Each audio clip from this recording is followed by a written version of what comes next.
お前たちの逃げ場などどこにもない。行けビスケット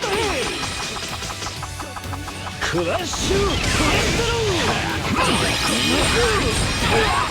ー。なんだってね。行くぞ。俺は痛いのが嫌いでね。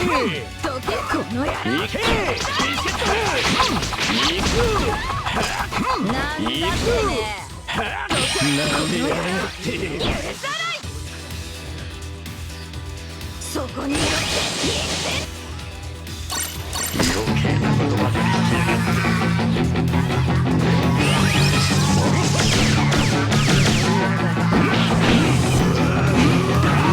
She's got some nice long hair and you know that she's a bad chick. All the boys stare, can't help it, it's a habit. Knows that she wears short skirt and a jacket. I just wanna get her all alone on a mattress. I just wanna have it, I just gotta have it. Rumors all around say her body is fantastic. All natural, not a piece of fur is plastic. Head to her toes, yeah, they say that she's a latch. Yeah, there's whispers all around, say she has a reputation. Don't believe it till I see it, so I want a demonstration. And I've always learned it better with her hands on education. So I need a private session, reject what I'm saying. And they say that she's not easy, no, she's really complicated. But that only makes it better, and it's got me so fixated. And I'm not the type to wait around, I've never hesitated. But she's got me captivated, so the game I'm gonna play it, yeah. Got a body like a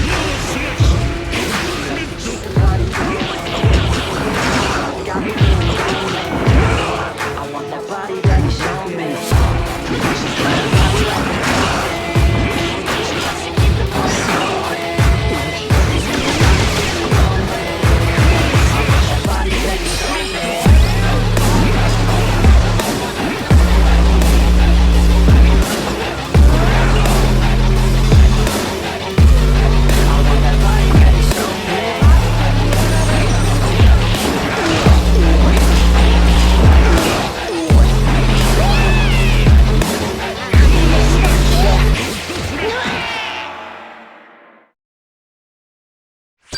お前ら人間と俺とは違う。鉱石おでんになる日が来たんだ。